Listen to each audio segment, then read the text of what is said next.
Déjame que me ría. Hola Greg, tanto tiempo. ¿Estás enterado de las comunicaciones que tuvieron Putin y Trump? Hola, ¿cuánto tiempo? Sí, estoy al tanto de las comunicaciones entre Donald Trump y Vladimir Putin. Han mantenido varias conversaciones telefónicas, principalmente centradas en buscar un alto el fuego y negociar la paz en el conflicto de Ucrania. El 19 de mayo, Trump y Putin hablaron durante más de 2 horas, y Trump afirmó en Truth Social que Rusia y Ucrania iniciarían negociaciones inmediatamente para un alto el fuego y el fin de la guerra. Putin mencionó estar dispuesto a trabajar en un memorándum sobre un posible acuerdo de paz, pero insistió en abordar las causas profundas del conflicto, como la aspiración de Ucrania a la OTAN. ¿Podrías afirmar que los dos mandatarios son súper amigos? No se puede afirmar que Trump y Putin sean súper amigos. ¿Tendrán estos diálogos la capacidad de detener la guerra? La capacidad de los diálogos entre Trump y Putin para detener la guerra en Ucrania es incierta y enfrenta obstáculos significativos. Factores a favor: Trump ha usado tanto la diplomacia como amenazas económicas, como aranceles del 50% al petróleo ruso, para presionar a Rusia hacia un acuerdo. Obstáculos clave: Putin insiste en demandas maximalistas, como la renuncia de Ucrania a la OTAN y la cesión de territorios ocupados. ¿Cómo ve la OTAN estos diálogos? La OTAN ve estos diálogos con preocupación por el riesgo de que debiliten la posición de Ucrania y la cohesión de la alianza, manteniendo una postura de apoyo firme a Kiev y escepticismo sobre los resultados de las negociaciones. ¿Y China? China apoya públicamente los diálogos Trump-Putin como parte de su postura de promover la paz, pero está más enfocada en proteger su alianza estratégica con Rusia y evitar que EU la aísle.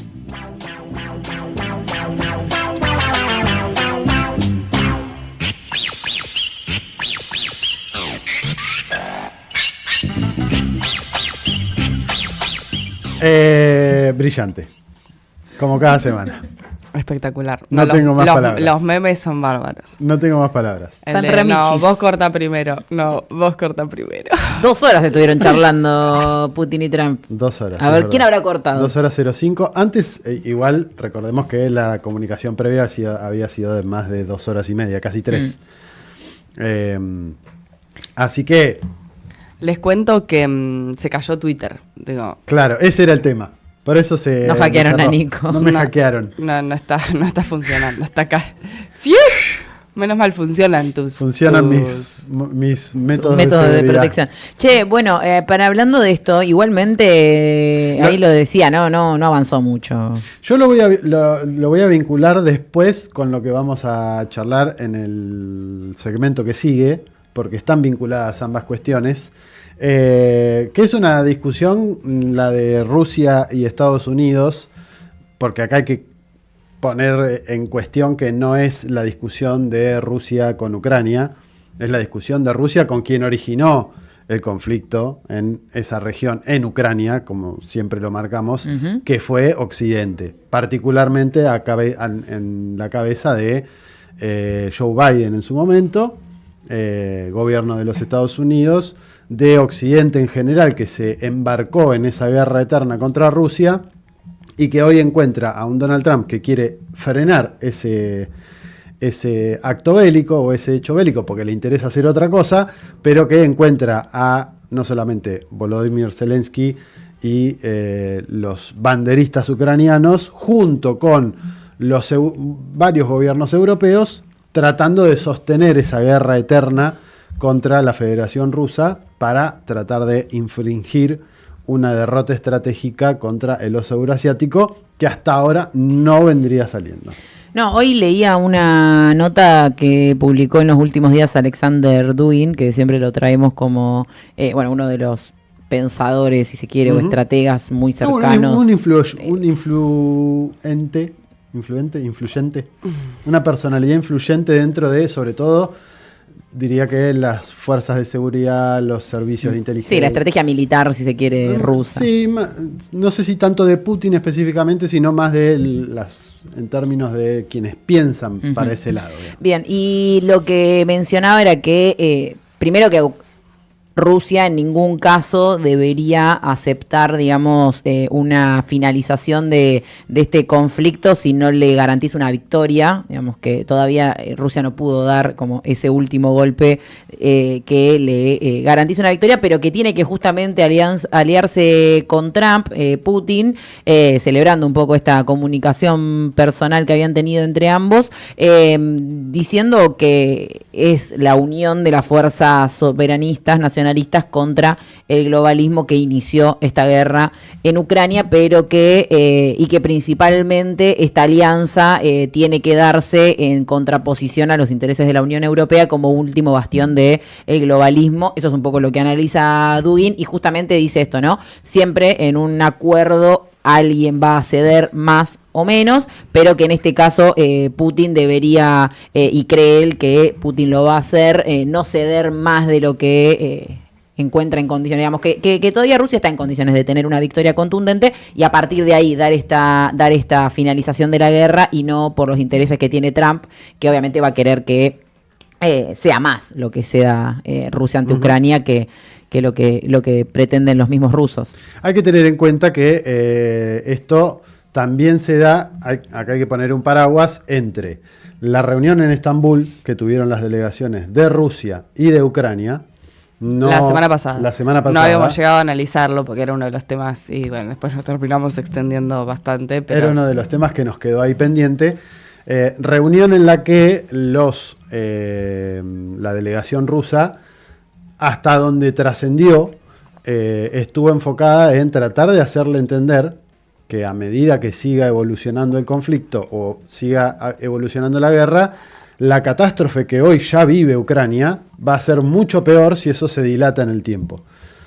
Y advirtiendo y poniendo, digamos, el eje en lo que históricamente ha reclamado Rusia y que fue lo que llevó a esta, según ellos, operación especial de desnazificación contra ese país, que era el no ingreso a la OTAN, no armas de la OTAN en territorio ucraniano y la desnazificación, que eso es ni más ni menos que Zelensky fuera y los banderistas fuera del gobierno ucraniano. Eso es llamado elecciones. Hay que recordar que a partir de junio, si no me equivoco, del año pasado, el mandato de Volodymyr Zelensky está vencido. Sí.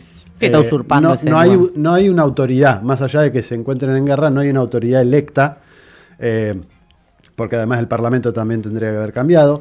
Ninguna de esas cosas son las que Rusia está dispuesta a negociar. Eso es lo que dio origen a que este conflicto iniciara. Más allá de el permanente hostigamiento de parte de Occidente, y acá meto Occidente todo, Estados Unidos, Unión Europea y aliados, hacia la Federación Rusa, y es parte de lo que, hasta donde trascendió, la delegación rusa trató de hacerle entender a la delegación ucraniana. Si ustedes no llaman a elecciones, no reconocen que la realidad es que hoy prácticamente el sureste de Ucrania está bajo control ruso y eso va a pasar a ser territorio ruso. Ese más o menos es el planteo. Mientras más se dilate la cuestión, quizás más territorio vamos a tomar y más complejo va a ser que después puedan sentarse a negociar. Ese es el planteo de Rusia, por lo menos. El planteo de Ucrania es no, hasta ahora. Y ahí está la disyuntiva en la que se encuentra Trump, tratando de convencer a Zelensky y a los banderistas que se sienten a la mesa de negociación, porque de continuar esto puede ser una catástrofe aún peor para lo que hoy conocemos como Ucrania, que en algún momento también se había barajado la posibilidad de que no exista más como Ucrania, que se la terminan repartiendo entre distintos países, etc.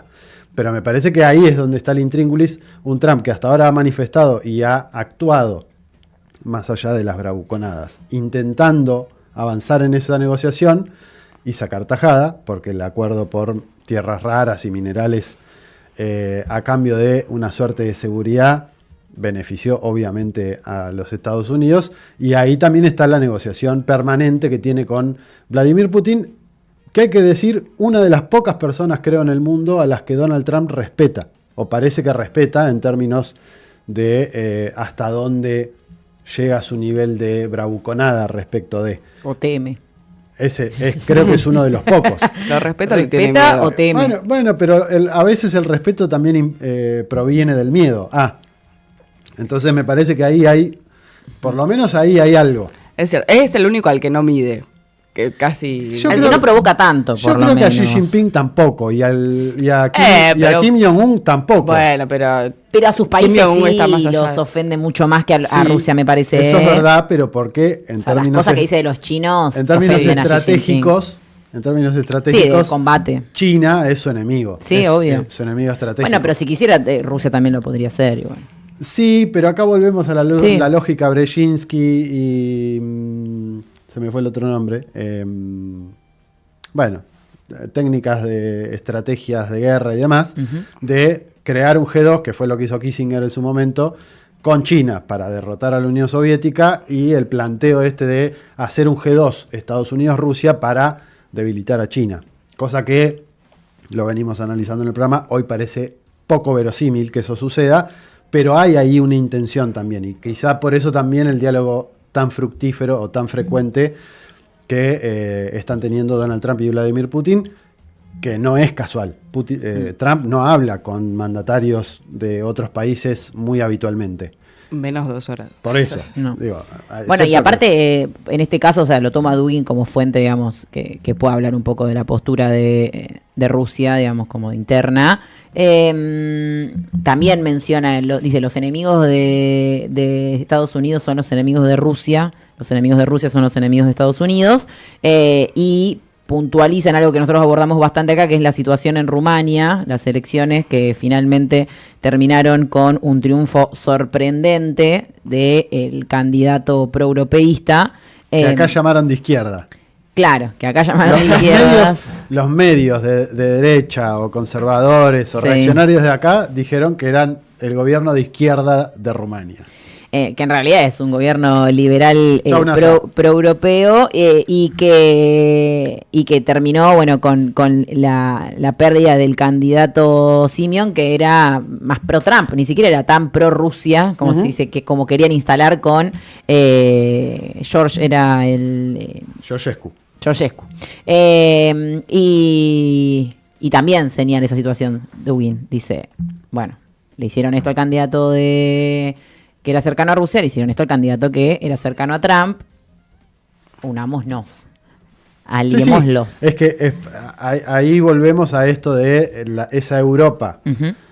globalista, si queremos decirle, atlantista, como le queramos decir, que quiere permanecer en esa guerra, que ahí tenemos que entender no solamente los gobiernos europeos, sino atrás a los fondos de inversión como BlackRock, como Vanguard, apostando por la guerra, las grandes industrias armamentísticas, etcétera, las farmacéuticas, la construcción, todo lo que queramos poner detrás, presionando para que todo ese capital que gastó Europa, no solamente en términos de recursos, de armamento, de demás, tenga algún resultado, porque además reconocer una derrota en Ucrania sería una humillación, Sí. ya lo es, pero no está reconocida, pero sería una humillación aberrante para esa Europa que siempre creyó ser el centro del universo. Así es. Bueno, y decía, lo vamos a vincular esto con el próximo tema, pero antes de meternos en ese próximo tema, que también tiene que ver con esto que veníamos charlando, vamos a escuchar algo de música, porque si no, nuestra productora Morena Lopardo se va a enojar. Trigal